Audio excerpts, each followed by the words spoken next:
नमस्कार दोस्तों, आज हम लोग पढ़ेंगे collection and processing of blood specimen. ठीक है।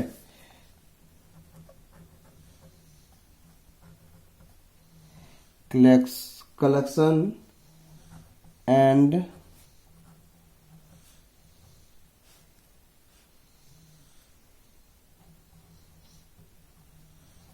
Processing of blood specimen.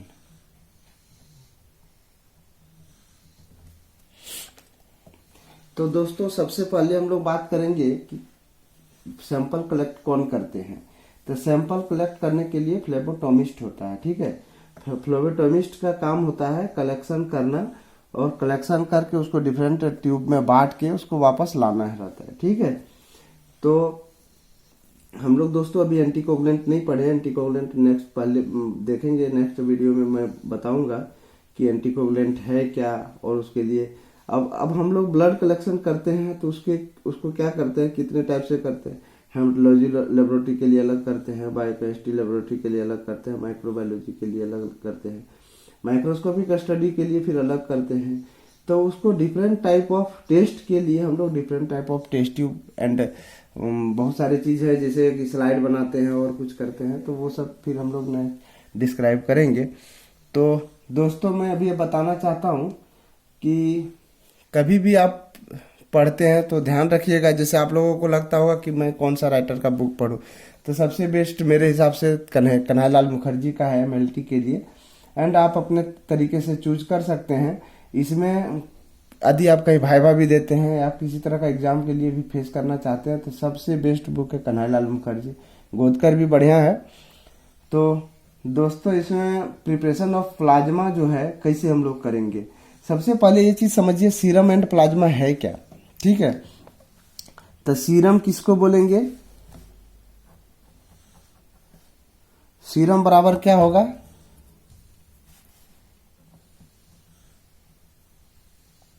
Plasma minus fibrinogen. Plasma minus fibrinogen. Fibrinogen absent होगा प्लाज्मा से, तो वो हो गया सीरम। ठीक है। तो ये याद रखने की चीज है। शॉर्ट आप लोग शॉर्ट में अपना याद कर सकते हैं, बहुत टफ चीज नहीं है। बहुतों को कंफ्यूजन होता है कि प्लाज्मा में फिब्रिनोजेन रहता है या सीरम में फिब्रिनोजेन रहता है या नहीं, प्लाज्मा में रहता है या नहीं रहता है। तो प्लाज्मा जब भी होगा तो उसमें फिब्रिनोजेन रहेगा। ठीक है। तो हम लोग अब नेक्स्ट पढ़ेंगे दोस्तों कि प्रिपरेशन ऑफ प्लाज्मा। ठीक है। नेक्स्ट हम लोग क्या पढ़ेंगे? Preparation of plasma.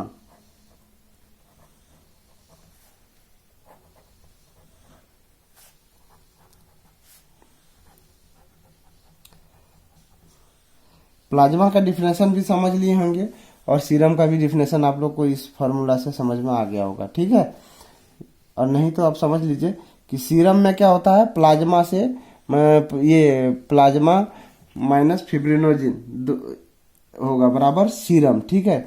यदि हम किसी भी ये क्या बोलते हैं ब्लड को प्लेन टेस्ट ट्यूब में डाल देते हैं और वो क्लॉट कर जाता है तो उससे क्या होता है, फिब्रिनोजिन एब्सेंट हो जाता है। ठीक है। तो वो हम उसको क्या बोलेंगे, सीरम बोलेंगे। और यदि हम कोई एंटीकोगुलेंट यूज करते हैं, जैसे सोडियम फ्लोराइड हो गया, ऑक्जिलेट फ्लोराइड उसको बोलते हैं, ऑक्जिलेट फ्लोराइड हो गया, डबल ऑक्जिलेट हो गया, ईडीटीए हो गया, हेपरिन हो गया, तो ये सब में क्या एंटीकोगुलेंट यूज कर रहे हैं। तो एंटीकोगुलेंट यूज कर रहे हैं तो वो क्या हो गया, प्लाज्मा हो गया। ठीक है।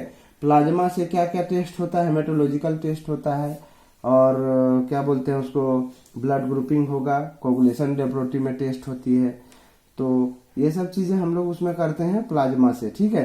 तो प्लाज्मा को कैसे हम लोग निकालेंगे, तो ध्यान देना है उसमें कि एंटीकोगुलेंट जिसमें यूज कर रहे हैं वो टेस्ट ट्यूब सूखा हुआ होना चाहिए, गीला नहीं होना चाहिए। यदि गीला टेस्ट ट्यूब होगा तो उससे क्या होगा, हमारे जो सैंपल है वो हेमोलाइसिस हो जाएगा। ठीक है। हेमोलाइसिस सैंपल को कैसे हम लोग आइडेंटिफाई करेंगे, यदि प्लाज्मा क्लियर व पानी की तरह दिखता हो तो समझ लीजिए कि भाई वो सैंपल सही है। और यदि प्लाज्मा लाल दिखता हो पूरा, मतलब तो वो समझ लीजिए हेमोलाइज हो गया। ठीक है। तो हेमोलाइज सैंपल का रिपोर्ट कैसा होगा दोस्तों, हेमोलाइज सैंपल का रिपोर्ट गलत होता है। तो ये सब कंडीशन किस कंडीशन में होता है, जैसे कि हमारा टेस्ट ट्यूब वेट है, या तो फिर कॉन्टामिनेशन हो गया किसी तरह का, तो जिसके चलते ये प्रॉब्लम आती है। दूसरा होता है ट्रांसपोर्टेशन में, यदि हम एक स्थान से दूसरे स्थान पे ले जा रहे हैं तो उसमें सबसे ज़्यादा टूटने का चांस रहता है, वो है ऑक्जेलेट फ्लोराइड वाली सैंपल। जो शुगर का सैंपल हम लोग ले जाते हैं वो टूट जाता है। तो शुगर का सैंपल में हम लोग फ्लोराइड को यूज करते हैं। तो फ्लोराइड क्यों यूज करते हैं वो हम लोग नेक्स्ट चैप्टर पढ़ेंगे, ईडीटीए, ये क्या बोलते हैं, एंटीकोगुलेंट। एंटीकोगुलेंट में हम लोग इसके बारे में डिस्क्राइब करके पढ़ेंगे, ठीक है। तो दोस्तों इसमें हम लोग क्या करेंगे कि प्लाज्मा के लिए, प्लाज्मा सेपरेशन के लिए सबसे पहले क्या करेंगे, एक प्लेन टेस्ट ट्यूब लेंगे, ठीक है। प्लेन टेस्ट ट्यूब में एंटीकोगुलेंट हम अपने हिसाब से डालेंगे, या तो अभी आज के टाइम में क्या होता है, रेडीमेड टेस्ट ट्यूब आते हैं, रेडीमेड टेस्ट ट्यूब आते हैं, इसमें हम एंटीकोगुलेंट डाल दिए, मान लीजिए ईडीटीए डाल दिए, ठीक है। ईडीटीए डाल दिए, 2 ml हमें ब्लड लेना है, तो इसमें 2 मिलीग्राम ईडीटीए डाल दिए और 2 ml ब्लड मिला दिए, ठीक है। 2 ml ब्लड मिला दिए, ये दोनों को अच्छे से मिक्स कर दिए। मिक्स करने के बाद इसमें जो है, अब इसमें क्या होता है, 2-3 पोर्शन बनेंगे, ठीक है।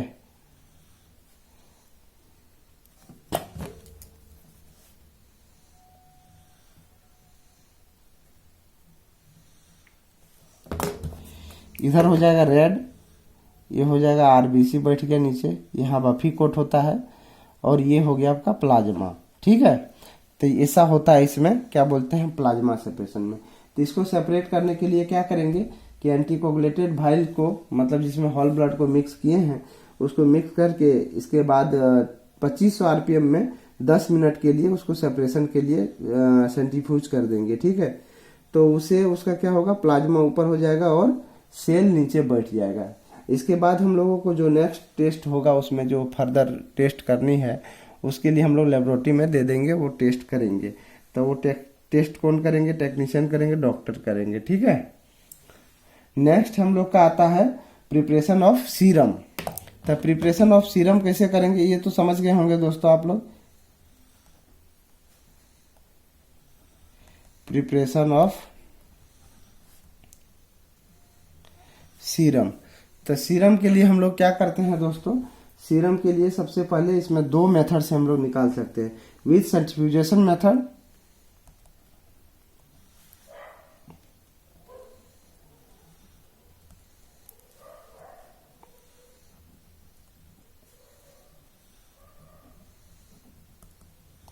सेंट्रीफ्यूजेशन मेथड और विदाउट सेंट्रीफ्यूजेशन मेथड, ठीक है। तो विद सेंट्रीफ्यूजेशन मेथड्स में हम लोग क्या करेंगे, एक प्लेन टेस्ट ट्यूब ले लिए, ठीक है। इस प्लेन टेस्ट ट्यूब में कुछ भी नहीं डालेंगे, सिर्फ ब्लड हम लोग डाल दिए, ठीक है। ब्लड डाल दिए, तब जब इसमें हम लोग ब्लड को डाल के छोड़ दिए, तो उसको कितना देर तक छोड़ना रहता है, कम से कम 30 मिनट से 60 मिनट तक, किसी का ज़्यादा टाइम भी लेता है। उसको रूम टेम्परेचर पर छोड़ना रहता है। रूम टेम्परेचर पर छोड़ेंगे तो ब्लड जो है क्लॉट हो जाएगा, ब्लड आपस में यहाँ पे क्लॉट कर जाएगा, और सीरम जो होगा वो वहाँ पे पूरा ऊपर रहेगा, ठीक है। ये हो गया आपका यहाँ तक सीरम। तो ये हो गया आपका, क्या बोलते हैं, ये सीरम प्रिपरेशन। तो सीरम प्रिपरेशन के लिए इसको क्या करेंगे, सेंट्रीफ्यूज करेंगे। तो कितना आरपीएम में सेंट्रीफ्यूज करेंगे, 2500 आरपीएम में इसको सेंट्रीफ्यूज करेंगे 10 मिनट के लिए। 6 से 10 मिनट तक हम लोग इसको सेंट्रीफ्यूज करते हैं, कभी कभी 5-6 मिनट में भी सेपरेट हो जाता है। फिर इसके बाद हम लोग इसको क्या करेंगे कि एक अलग टेस्ट ट्यूब में सीरम जो है उसको अलग टेस्ट ट्यूब में निकाल के फिर उसको टेस्ट करेंगे। क्या पता उसको यदि हम फिर सीरम उठाने के क्रम में आप ये कुछ हो गया तो उससे क्या होगा कि वो हमला, मतलब आरबीसी घुल जाएगा, तो फिर वापस उसको क्या करना पड़ेगा, हम लोगों को फिर से सेंट्रीफ्यूज करना पड़ेगा। तो इसलिए हम लोगों को क्या करना है, उसको सीरम को अलग टेस्ट ट्यूब में निकाल के फिर टेस्ट करना है, ठीक है। तो ये हो गई आपका, क्या बोलते हैं, विद सेंट्रीफ्यूजेशन मेथड। और विदाउट सेंट्रीफ्यूजेशन मेथड में कुछ भी नहीं है। विदाउट सेंट्रीफ्यूजेशन मेथड में क्या है कि इस टेस्ट ट्यूब को हम लोग वापस एक्सटेंड में रख दिए तो ऑटोमेटिकली वो सीरम थोड़ा सा 1-1.5 घंटा टाइम लगता है, तो उसमें जो है वापस अपना सेपरेट हो जाता है, ठीक है। तो सेम प्रोसेस हो गया कि क्या बोलते हैं, सीरम को हम लोग कैसे निकालेंगे, ये क्लियर हो गया आपका। प्लाज्मा भी कैसे निकालेंगे ये भी क्लियर हो गया। अब हमारे पास जो है, अब जनरली बहुत कोई पहले पाउडर यूज करते थे, अब हम लोगों के पास भाइल आता है। तो भाइल आता है जो है कॉमर्शियली अवेलेबल होता है। तो ईडीटीए का कलर अलग होता है, ठीक है। फ्लोराइड का कलर अलग होता है, ग्रे कलर हो जाता है फ्लोराइड का। ईडीटीए का होता है ये क्या बोलते हैं उसको, पिंकिश टाइप से कलर आता है उसका। तो वो हो गया आपका। इसके बाद रेड ट्यूब आता है आपका ये सीरम के लिए। येलो कलर का आता है जेली ट्यूब। इसके बाद क्या बोलते हैं 3.2% सोडियम साइट्रेट आता है, वो आता है थोड़ा सा लाइट लाइट ब्लू कलर में आता है। और डार्क ब्लैक में आता है जो वो रहता है 3.8% सोडियम साइट्रेट। तो ये चीज़ भी हम आगे दोस्तों आप लोगों को फिगर भी कोशिश करूंगा उपलब्ध कराने के लिए, और फिगर के साथ में मैं बताऊंगा। तो अभी दोस्तों आप लोग इसको समझ गए होंगे। अब हम लोग नेक्स्ट चलते हैं स्लाइड प्रिपरेशन के लिए, ठीक है। तो स्लाइड प्रिपरेशन हम लोग जो करते हैं, तो स्लाइड प्रिपरेशन कितने तरह से करते हैं।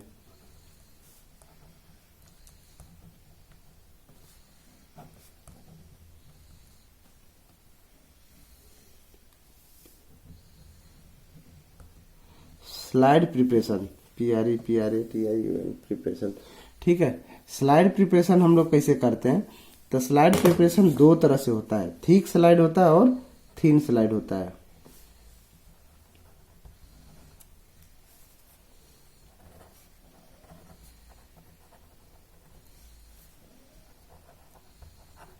थिन स्लाइड होता है। थिक स्लाइड हम लोग किसके लिए करते हैं, मलेरिया पैरासाइट के लिए करते हैं और माइक्रोफाइलेरिया के लिए करते हैं, ठीक है। मलेरिया पैरासाइट एंड माइक्रोफाइलेरिया के लिए करते हैं। तो दोस्तों ये थिन स्लाइड किसके लिए करते हैं, मॉर्फोलॉजी देखने के लिए। Morphology and DLC।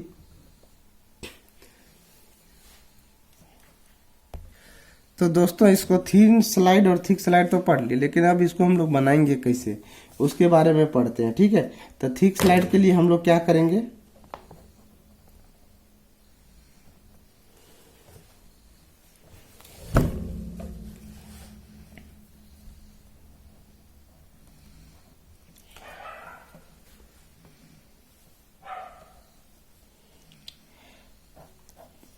Thick slide के लिए हम लोग क्या करेंगे कि सपोज दैट ये ले लीजिए आपका स्लाइड है, ठीक है। स्लाइड के सेंटर में 1 ड्रॉप हम लोग डाल देते हैं ब्लड को। अब इस 1 ड्रॉप को ब्लड को जो है कोई स्टिक की सहायता से 1.5 सेंटीमीटर ओवल शेप में उसको बना लेते हैं, ठीक है। कैसे उसको रोटेट करेंगे, ऐसे ऐसे ओवल शेप में बना दिए। प्रिपेयर हो गया स्लाइड। इसके बाद इसको हम लोग क्या करते हैं, फिक्स कर दिए। तो फिक्स इसको कैसे करेंगे, अल्कोहल से फिक्स करते हैं। अल्कोहल से फिक्स करेंगे, या तो हम लोग इसको क्या कर सकते हैं, इसको नॉर्मल लिस्मन स्टैंड यदि करना हो तो डायरेक्ट हम लोग लिस्मन स्टैंड के लिए ये रैक में डालेंगे। इसके बाद लिस्मन स्टैंड डालना शुरू कर देंगे। लिस्मन स्टैंड का जो प्रोसीजर है वो हम लोग कर लेंगे। दूसरी मैं बताना चाहता हूं कि थिन स्लाइड कैसे प्रिपरेशन करेंगे। तो थिन स्लाइड के लिए क्या करना है,